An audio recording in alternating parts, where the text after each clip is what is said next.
अब एक स्टॉक जो पेनी नजर है, अपफ्रंट कमेंट्री में एचडीएफसी बैंक की चर्चा, कल मूव बढ़िया दिया था, आज सब उस पर नजर रखे हुए हैं।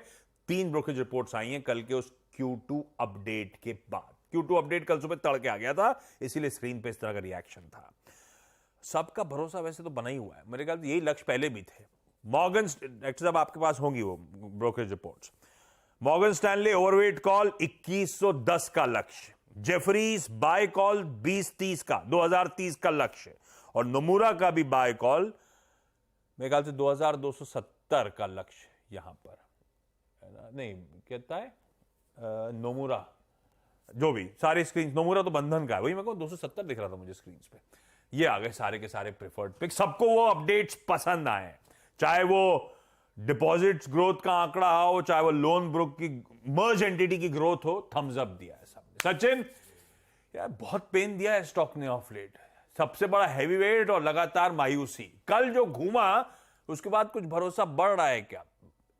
ऐसा कह सकता हूं, जंप कर सकता हूं इस कंक्लूजन में, is the worst behind us, या it's too early to take that call? क्या मूड बन रहा है एचडीएफसी बैंक की रीडिंग के बाद? आशीष जी, यहाँ पर इनफैक्ट खरीदारी करने की ही सलाह है। बिकॉज अगर हम ओवरऑल स्ट्रक्चर इसका देखें डेली चार्ट पे, तो नवंबर से जो प्राइस जैसे इवॉल्व हो रही थी, एक काफी क्लासिक ब्रॉडनिंग फॉर्मेशन के शेप में ये इवॉल्व हो रही थी, जिसका बेस लगभग अराउंड 1500 1480 के आसपास प्लेस था। एंड पिछले कुछ दिनों में काफी अच्छा क्लस्टरिंग डेटा यहाँ पर नजर आया था। जिस तरीके से ये रिबाउंड हुआ है, तो मुझे लग रहा है वापस इसने कंफर्म किया है कि 1480 का जो बेस है वो आई थिंक वायलेट नहीं होना चाहिए। And on the higher side जिस तरीके से ये पैटर्न फिलहाल इंडिकेट कर रहा है प्राइस टारगेट 1810 का, तो मुझे लग रहा है नेक्स्ट मेजर स्विंग इस पर्टिकुलर स्टॉक में उसी लेवल के आसपास होना चाहिए। तो डेफिनेटली यहाँ पर खरीदारी करने की ही सलाह होगी। इनफैक्ट एक क्लासिक अगर हम वेव स्ट्रक्चर देखें, तो वहां पर एक जिगजैग फॉर्मेशन का एक करेक्टिव वेव भी यहाँ पर मैच्योर हो चुका है। तो मुझे लग रहा है कहीं जाकर एक बेस बन चुका है, इस बेस का कंफर्मेशन भी आ चुका है। एंड पोर्टफोलियो के लिहाज से मुझे भी लग रहा है कि 1800-1810 के आसपास के स्विंग्स बन सकते हैं। तो डेफिनेटली अपने पोर्टफोलियो में इसे ऐड करने की सलाह होगी। स्टॉप लॉस आप यहाँ से लगभग अराउंड 1460 के आसपास लगाएं on a weekly closing basis. Ashish में एक और चीज़ है। हाँ।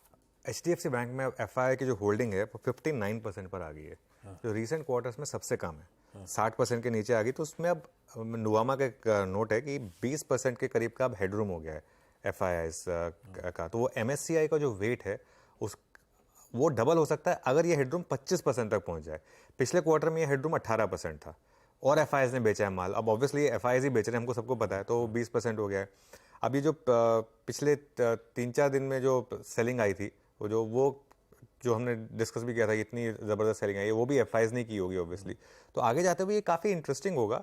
ये मैं फिर बोल रहा हूँ, मैं जो लगातार पिछले 10-15 दिन से बोलता आ रहा हूँ, at the risk of going wrong मेरे ख्याल से, कि ये एक अपॉर्चुनिटी प्रोवाइड कर रहा है आपको अगले साल। मैं हमेशा बोला है कि मैं 1 साल के बाद इसको रिविजिट करूंगा, नियर टर्म में जो भी होगा 1 साल के बाद मैं रिविजिट करूंगा, और 1 साल के बाद आपको सितंबर अक्टूबर का इस साल का वो टाइम याद आएगा और आप कहेंगे कि काश मैंने ले लिया होता। ये वो वाला मामला फिर से रिपीट होगा। एचडीएफसी बैंक में पिछले 20 साल से ये स्टोरी रिपीट हुई है और मुझे कोई डाउट नहीं है कि वापस ये स्टोरी रिपीट होगी। स्टॉक मार्केट में कुछ चीज़ें होती हैं जो बार बार रिपीट होती हैं, एचडीएफसी बैंक वही एक इंस्टेंस है। मुझे लग रहा है कि वापस वो स्टोरी रिपीट होगी यहाँ पर भी।